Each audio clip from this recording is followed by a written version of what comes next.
In the last lecture we were studying about relation between electric field and electric potential, और उसको मैं ज़रा यहाँ पे फिर से रिपीट कर लेता हूँ. I hope you are seeing the lectures properly.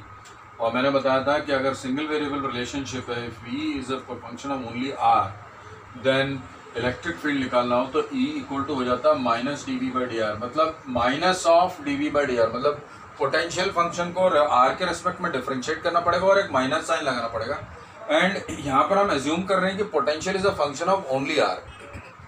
अगर हम पोटेंशियल फंक्शन ऑफ XYZ ले लें तो मैंने आपको बताया था कि in that case you will have to write down the electric field vector as equal to minus del V by del x i cap, bracket में डाल दो, और del V by del y j cap और del V by del z k cap. अब इसको पूरा ही vector form में लिखना पड़ेगा. और इसमें आपने देख रहे हो कि तीनों कॉम्पोनेंट्स ऑफ इलेक्ट्रिक फील्ड जो है, whereas from here we can also conclude that x component of electric field is minus del V by del x, y component of electric field is minus del V by del y, and z component of electric field is minus del V by del z. तो ये तीनों से आपको पता चल पा रहा है कि how these partial derivative, this is called partial differentiation. तो इन्हीं पे बेस्ड अपन दो सवाल लगाएंगे so that you become a little more clear about how to apply this. ठीक है ना? So let us first find out electric potential due to a ring, और उस potential वाले एक्सप्रेशन से हम फील्ड निकालेंगे. तो वो दोनों चीजें मैं करा के दिखाता हूँ. डिस्क के लिए भी मैं करा के दिखाऊंगा आपको.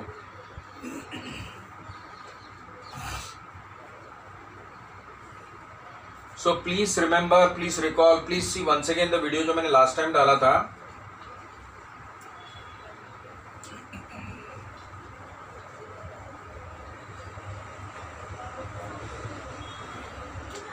Okay, so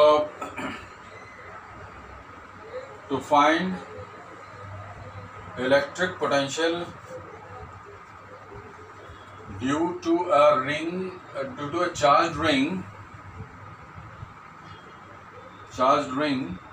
and from it calculating the electric field. तो रिंग के कारण इलेक्ट्रिक पोटेंशियल एक लाइन में आप लिख सकते हो. अगर आप थोड़ा सा ये समझ लो कि अगर हम एक्सेस के ऊपर पोटेंशियल निकालना चाहते हैं और ये पूरा रिंग का चार्ज है, तो you will be able to see that if I take a small element of the ring, और इस रिंग के एक छोटे से एलिमेंट का मैं डिस्टेंस निकालूं, ये y ले लेते हैं और ये r ले लेते हैं. तो मतलब हम एक रिंग ले रहे हैं जिसकी रेडियस r है और उसके एक्सेस पर हम y दूरी पे जा रहे हैं और इस पॉइंट पर हम इलेक्ट्रिक पोटेंशियल निकालना चाहते हैं. तो हम जब वो इलेक्ट्रिक पोटेंशियल निकालने की कोशिश करेंगे तो उसमें हम क्या करेंगे कि छोटा सा एलिमेंट लेंगे जिसमें चार्ज dq होगा. तो यहाँ पे dq चार्ज की डिस्टेंस यहाँ से निकालने के लिए ये r है, ये y है. तो राइट एंगल ट्रायंगल दिख रहा है आपको यहाँ पे, तो ये हो जाएगा root of r square plus y square, बराबर. तो इसका मतलब इस पॉइंट पर P पर जो ये एलिमेंट ऑफ चार्ज है उसकी दूरी इस P पॉइंट से कितनी दूर है, root of r square plus y square. तो उसके कारण मैं छोटा सा पोटेंशियल dv लिख दूंगा, k dq divided by root of r square plus y square. Now I need to only integrate it. But इसके अंदर एक बहुत ही सिंपल और अच्छी सी बात यह है कि कहीं पर भी आप इस रिंग में घूमोगे तो आपका जो distance of the element from the point P हमेशा कांस्टेंट रहेगा, बिकॉज इट फॉर्म्स अ कोन. अगर आप ये छोटा सा एलिमेंट ले रहे हो, इस पॉइंट से डिस्टेंस निकालोगे, ये y ये r है, तो ये डिस्टेंस हो जाएगा root r square plus y square. So if you go to anywhere along the ring, you will find that the distance remains as root r square plus y square. This distance becomes a fixed value. तो अगर मैं इसको integrate करूंगा तो क्या होगा कि k dq divided by root r square plus y square. यहाँ पर देखो ये k जो है इट्स अ कूलम कांस्टेंट, तो कूलम कांस्टेंट वो बाहर आ जाएगा, k dq रहेगा यहाँ पर, और ये भी बाहर आ जाएगा. इंटीग्रेशन से बाहर क्यों आ रहा है, बिकॉज मैंने बोला था कि इसका डिस्टेंस हमेशा किसी भी एलिमेंट से सेम है. आप देखो यहाँ से अगर आप कोई एलिमेंट लोगे तो उसकी भी डिस्टेंस सेम होगी, इसकी भी सेम होगी. इट्स लिटरली फॉर्मिंग अ कोन. देखो ये पूरा कोन ही बन रहा है, और कोन का जो लेटरल डिस्टेंस है वो हर जगह पे सेम रहेगा. तो अगर अपन इस इंटीग्रेट कर देंगे तो इसको अपन क्या करेंगे, k upon root r square plus y square को बाहर निकाल लेंगे और अंदर बच जाएगा dq का integration from zero to capital Q. अगर मैं टोटल चार्ज Q मान लूँ, जो कि पूरे चार्ज जो है रिंग में यूनिफॉर्मली अगर हमने डिस्ट्रीब्यूट कर दिया है, तो you need to just integrate the charge part, and then this becomes kq upon root of r square plus y square. Kq upon root of r square plus y square. So once you got the relation for the electric potential, now we need to find out electric field. Now वो बात जो है इधर से बहुत ही आसान हो जाती है. Just look at this.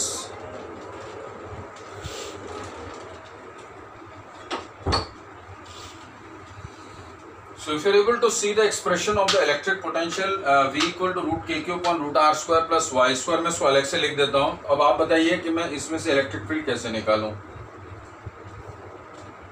यहाँ पर मैंने जस्ट प्रीवियसली जो मैंने बोर्ड में भरा था लिखा था, उसके अंदर एक रिलेशनशिप लिखा था कि अगर if potential is a function of r then electric field will be minus dv by dr.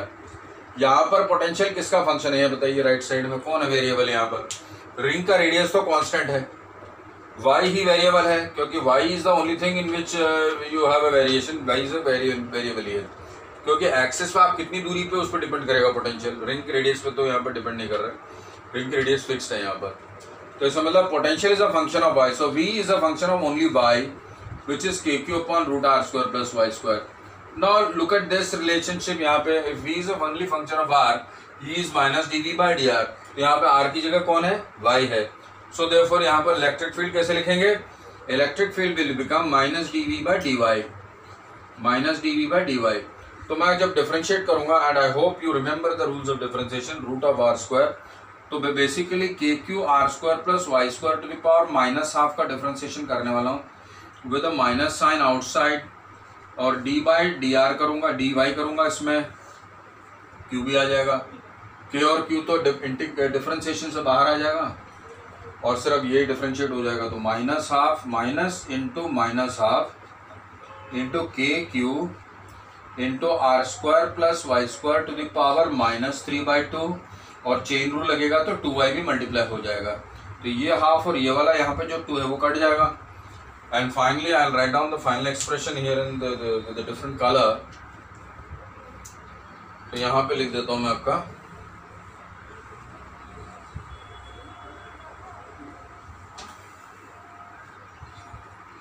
So I'll write it down here. Electric field has become, देखिए माइनस माइनस यहाँ प्लस हो गया और दिस has become kq और y रहेगा numerator में और ये to the power minus room नीचे आ जाएगा. kqy upon r square plus y square to the power 3/2. Now see how easily we have been able to find out the electric field from electric potential. So what we did, सबसे पहले हमने electric potential derive किया by integrating this. यहाँ पे देखो ये expression आ गया. And then I told you that अगर if potential is a function of only r, यहाँ पे potential is only a function of y, तो यहाँ पर हमें simply with respect to r differentiate कर देने का है और माइनस साइन लगाने का है. तो उसी तरह से यहाँ पे potential is a function of y है. So for finding out electric field, you have to differentiate v with respect to y, and then एक माइनस साइन लगा देने का. तो यहाँ दोनों तरफ मैंने डिफरेंशिएट किया. इस चीज़ को डिफरेंशिएट करने के लिए इसको मैं ऊपर लाकर to the power minus half लगाया, फिर माइनस हाफ को यहाँ पर डिफरेंशिएट करने के बाद जो रिजल्ट आ रहा है वो बता रहा हूँ. माइनस हाफ यहाँ लिखा k q r square y square minus 3/2 into 2y. ये 2 कट गया, माइनस माइनस मल्टीप्लाई होकर प्लस हो गया. तो ultimately you are getting is equal to k q y upon r square plus y square to the power 3/2. So you will able to find out. तो एक और सवाल लगा लेते हैं जिससे आपको थोड़ा और आइडिया आ जाएगा इलेक्ट्रिक फील्ड इलेक्ट्रिक पोटेंशियल में जो रिलेशनशिप है. इसको आप कंसेप्चुअली दिमाग में क्लियरली डालो. डिस्क वाला it's a little more complex, so I will just shift it a little letter. बाद में जो लेक्चर्स में कंक्लूडिंग लेक्चर दूंगा तो उसमें काफ़ी सारे मतलब जो टफ वाले सवाल वो कर लेंगे.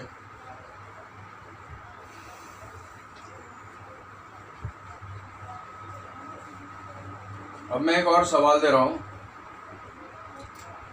If v is equal to 2x y square z, find e and mod e at से 0.112 इन स्पेस. इसको मीटर में ले लेते हैं. And we'll take everything in SI unit so that you get everything in the SI form. तो find electric field and magnitude of electric field at 1,1,2 और electric potential आपका दिया हुआ है 2xy square z.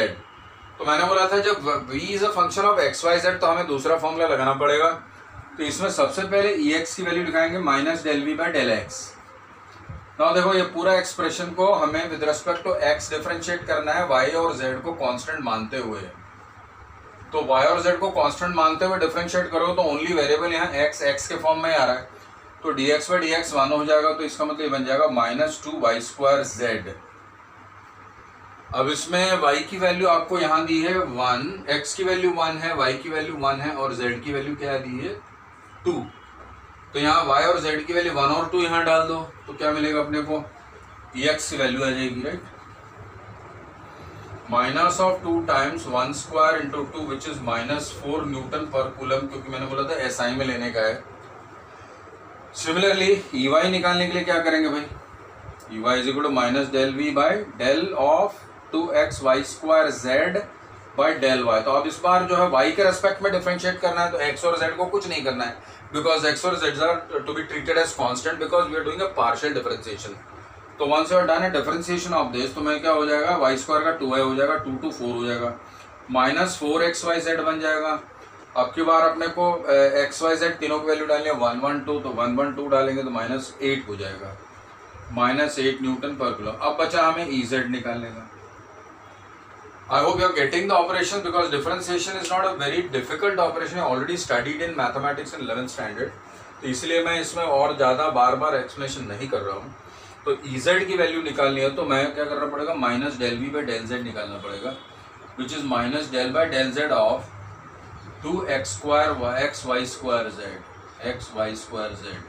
तो आप देखोगे कि यहाँ पे only with respect to z differentiate करना है, तो ये बन जाएगा -2xy²। तो हमें y और x की वैल्यू 1 1 डाल देंगे, तो 1 1 डालेंगे तो आपको मिलेगा -2 न्यूटन पर कूलम। तो हमें देखो EZ की वैल्यू मिल गई -2 न्यूटन पर कूलम।